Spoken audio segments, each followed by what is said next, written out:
আয় মাওলা, কোরআনুল করিমকে আপনি আমার হৃদয়ের বসন্ত বানিয়ে দেন, ওয়া নূরা সাদরি, আমার বুকের আলো বানিয়ে দেন, ওয়া জালাআ হুজনি, আমার সমস্ত দুঃখ বেদনা পেরেশানি দূরকারী আল্লাহর কোরআনকে বানিয়ে দেন, ওয়া যাহাবা হাম্মি, যাবতীয় অস্থিরতার দূরকারী কোরআনকে বানিয়ে দেন।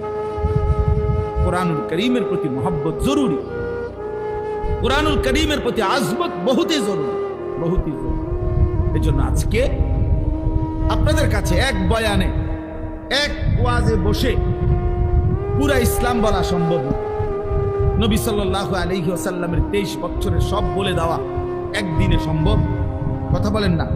তাহলে আমি একটা বিষয় গুরুত্ব দিলাম, সেটা হলো এইখানে আজকে ঈদ পরবর্তী আলহামদুলিল্লাহ যে ভাইরা আছেন, অনেক নওজোয়ান ভাই, কিশোর ভাই, আমি তোমাদের কাছেও ভাইয়া বলি, অনুরোধ করি, আল্লাহর কোরআনকে পড়ো, কোনো না কোনো একটু